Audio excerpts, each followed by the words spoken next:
Now, while we're still talking about President Bola Tinubu's ministerial list, and joining me live from Kaduna is the former lawmaker, author, and civil society activist, Senator Shehu Sani. Good to see you, and thanks for your time.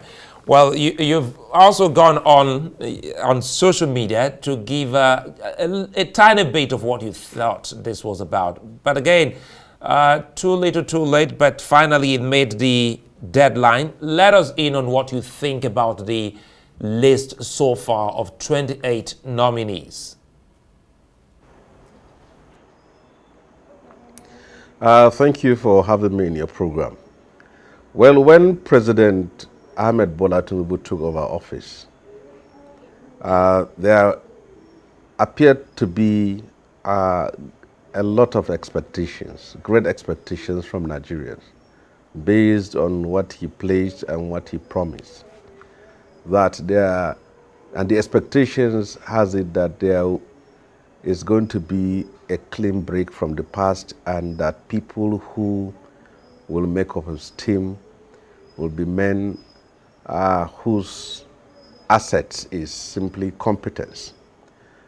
But from the list we have seen, and from the moment it has taken the government to come out with the list, it appears to be he was in a sort of a dilemma for the fact that he had the plans of having competent men in office, and at the same time he was compelled to look at the fact that there were people who, in quote, supported him to be in office. Now, in all honesty, I don't know all of those who were mentioned, but from my own assessment is that the list is more of an attempt to please or appease a certain political cluster, or to favor people for simply have worked for him in office rather than their own capacity and competence. I can vouch for some of them.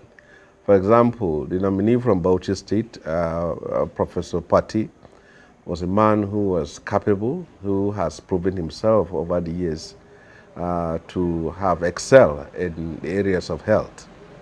But with the nomination which you have seen, the one that represented Kaduna State National El-Rufai, is a tragedy. That such a man is given an opportunity again to serve this country with all that he has done and all that he has said in office. And I don't think, if President Tinubu mean well, it is not the best time to please and appease from our governors. It's the best time to appease the Nigerians and to bring in competent hands that will deliver. As far as I'm concerned, that list, to some large extent, is a big disappointment. It is none that has been able to meet the expectation of taking the time which it has taken for those names to come out. So I think the best thing for the president to do at this time, he should know that the 8 years of this last administration was a complete waste, and that this is an opportunity for him to prove that he has the vision, the competence, and the capacity to lead this country to a higher level than the way he had met it. But with the kind of people whom he has now brought in close to him, I think there is going to be a problem. For what I know is that there are people who were brought in because they betrayed their party and betrayed their principle, and now this is the time to compensate them. And that should not be with a serious national position like this. And I thought the president, being a man that has a history of bringing the best to preside over affairs of governance, as he was able to do in Lagos State, many people were expecting that that should be the case in the country, but to a large extent it is not. If you allow me, you have also tweeted specifically, quote, "The president appointed people who betrayed others and hoping that they will be faithful, loyal, and honest to him. and they will serve Nigeria with all their strength. So looking at the list categorically speaking, it's a list of well-known Nigerians. So there's hardly anyone who's not been tried before.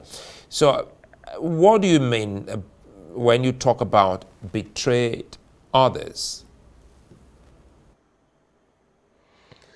Well, I've seen people who are not from his own political party, but they have always been applauded and praised for betraying their party, and now their 30 pieces of silver is the appointment they have in the office of the Ministerial office.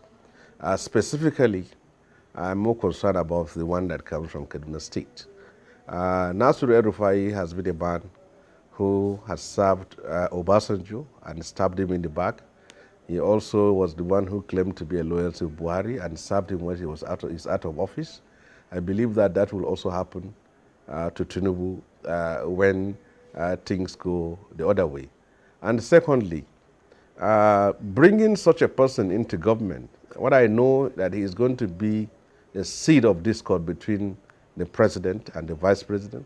He's also going to plant a seed of discord between the president and cabinet members. He's also going to be the source of crisis between the president and people who are outside his cabinet. And this should be marked, this should be bookmarked, this should be kept. It is going to happen.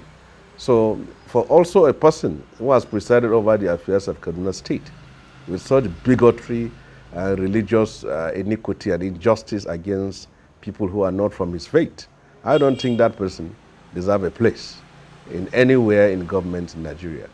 That is for that. And generally, I will say that as far as the president is concerned, when it comes to the issue of getting things right in Nigeria, and he must ensure that whoever is going to be there, first of all, has the vision, the capacity, the competence, and the general acceptability on the side of Nigerians. And this is a key, knowing where we come from. We come from a past where the president has appointed people who served for 8 years and delivered nothing, and he was unable to remove them because he felt they should be appeased because they supported him in office.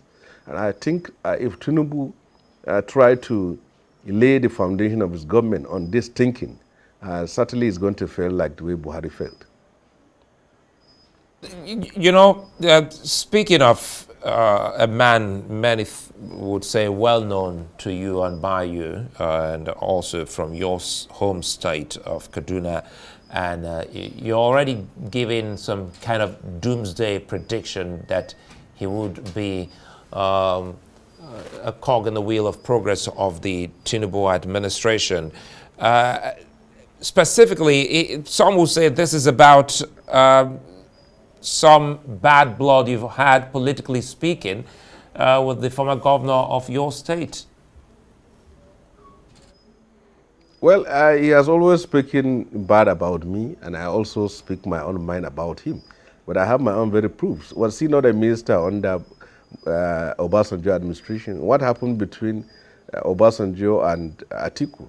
Was he not a minister at that very time? What happened? So it's going to be the same thing. If you see any discord between President Tinubu and Shetima, it's going to be the same person that will plan that discord. If you see any discord between the president and his members of the cabinet, it's going to be the same person. If you see any discord between the president and the state governors, he's still going to be the same person. He has that history and that track record. And I'm saying this is not a prophecy, but it's a proven fact that has happened. So, and a leopard never changes his skin. So for that, I'm saying they have brought in a serpent in their government, and they are going to pay a price for it. He has no permanent loyalty. He is a man who, fair weather person who is going to be with you. The same person who has sung the praises of Obasanjo. When Obasanjo was out of power, he turned against him. The same person who for 8 years has been singing the praises of Buhari. The moment Buhari was out of power, he simply abandoned him. So it's going to happen with Tinubu. But I know that as far as President Tinubu is concerned, he has been an old horse in the struggle and been in trenches. Perhaps it's going to be his own time to have his own share of the venom of the same person I'm talking about. So I'm not talking about him because of what is happening between me and him over the years, but I have my proven facts, and they will come to see. He is not going to, whatever ministry you kept him, is not going to stay there. He's going to prognose into the activities of all others, and also try to get the ears of the president, and sow the seed of discord. If you see any problem between Kashmir Shettima and Tinubu, it's going to be the same person that will plant it. And mark this word, if you see the problem between Tinubu and any other person in the cabinet, it's going to be the same person. He has that history. So I am not saying it because of my own view, but the history has always been there for anybody to see. So to me, all I will say is to President Tinubu, whoever you appoint to office, let it not be like the Buhari administration where you are appointed into office and given a certificate of 8 years. If a person failed to live up to expectation, do not waste time in replacing him with somebody. Let me quickly come in here, Senator Sani. You've already given, a word to the president on this. But again, you also said that the list is also made up of some people who are not members of the president's political party. Yes, of course. The governor of Rivers State is not a member of the political party, but he is compensated for supporting Tinubu to office. I don't have any problem with that. I think that is his own idea. But what I believe is that it's like marrying a woman who has been unfaithful to someone, hoping that she's going to be faithful to you. So if you are bringing someone who has betrayed another person, hoping that he's going to be faithful, loyal, and honest to you, as our national pledge says, and also is going to serve the country with all his strength, well, all we can say is to conclude and say, so help you God. But as far as I'm concerned, I think Tinubu will have done better than the list which he is portrayed. But for the fact that ministerial appointment is not permanent for 8 years or 4 years, I believe that the colors of those whom he has now enlisted as his ministers is going to be out, and then he will have a decision on what to do as far as they are concerned. Once a senator, always a senator. Let us in on what you expect from your colleagues in the 10th Assembly to do from Monday as they, embark on screening. Well, I don't expect them to do anything differently. The ruling party dominates the National Assembly, and I don't think they can disqualify any person. So far, they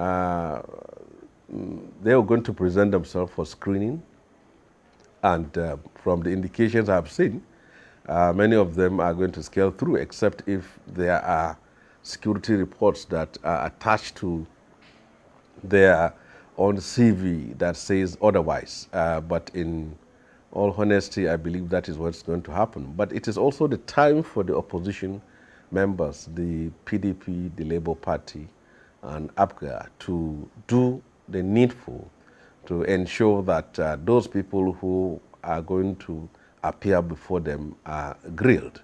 And for the fact that challenges are things that we face as a country today, if you're going to be a minister of housing, you should convince the National Assembly that you are experienced in that field. It's going to be the minister of power, minister of aviation, minister of works.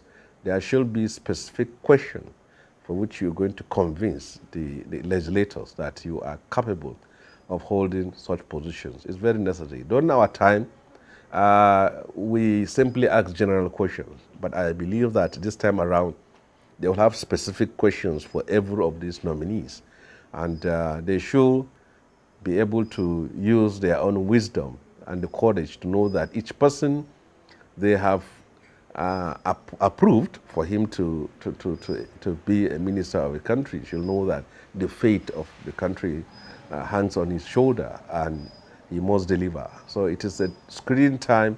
Is one of the most important segments in the spectrum of governance, and they should do all they can. But I don't think, from what I have studied at a distance, that they can do a lot in terms of disqualifying them, but they should try and do their best. Do you think that they'll not be able to do more than expected? The ruling party dominates both the Senate and the House of Reps. And even though it's the Senate that does the screening, the votes will usually be those who say yes or no. And most likely, my friend, the Senate President Fabio, is going to approve most of them. At least the government is new, and the people who are coming in are mostly from the ruling party. But I believe that there will still be an uproar as of one or two of these nominees, and it's likely going to come from the opposition party. The Labour and the PDP will certainly raise objection on some few of them. But at the end of the day, the Senate President is most likely going to overrule them. Well, looking at the critical needs of Nigeria, are there names you think should be given some specific portfolios on the day? Well, as far as I can see, I've seen all the names, and then I believe that the DSS and other security agencies have done their work diligently. Until the portfolios have been attached before one can say one can do this or not. But one which I can vouch for is the nominee from Bauchi State Party, whom I believe has been a man who has excelled both nationally and globally, and he has a lot to deliver. And others, I also have, they have their own track records, but until their names are attached to their portfolios, then you will know whether they can deliver or not. In all honesty, Wike, even though he has turned against our party, he is one who has also performed very well in areas of infrastructure in the state. So I believe that he has something to deliver to the government. But in general terms, I can see other issues that are likely going to come up from the opposition side. So expect very little questions from the ruling party at the National Assembly, but from the opposition side, certainly they are going to raise issues, and I believe that they have loaded their gun waiting for that day. And are you excited about the seeming, increase in women's inclusion in the cabinet? Well, the Beijing Declaration made it very clear that it should be 35%, and I think until that is met, if not, we're still not different from where we come from.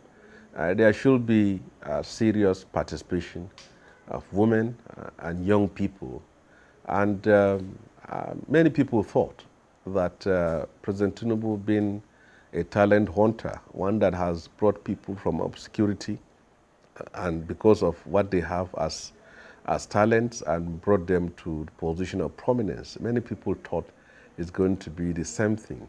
Nigerians thought that they will see fresh faces, and people who are being pointed, detected, and brought out because of specific achievement which they have done, and they are fresh in the eyes of the public. But you see people in their 60s, 70s, still brought into government. It seems that we are still within that problem which we have in the past. Most of those that are supposed to have been in this cabinet are supposed to be people younger than 50. And I think that could have been the best for the country and also the best for his government. He will have had the opportunity to give them the platform to also prove their worth. But it's still people who were once ministers brought in as ministers, people who were once senators brought in as ministers, people who were once governors still brought in as ministers. So you can see that it's still the same cycle going on, hoping that we are still bringing the same people thinking that they will do something differently. We are where we are today because all those who have held executive positions in this country, position of power and authority, have failed. and we are still bringing them back again. What ideas do they have that they have not been able to use it for us to move from where we are? Nigeria is facing a serious economic and security and even political challenges. So it's thought that this government will be that will be mostly populated by younger generation, but that is simply not the case. Senator Shehu Sani, many thanks for your time. Well, that's it for this edition of Arise Prime Time. Do join us again tomorrow from me and the entire team here in Abuja. Thanks for watching and goodbye.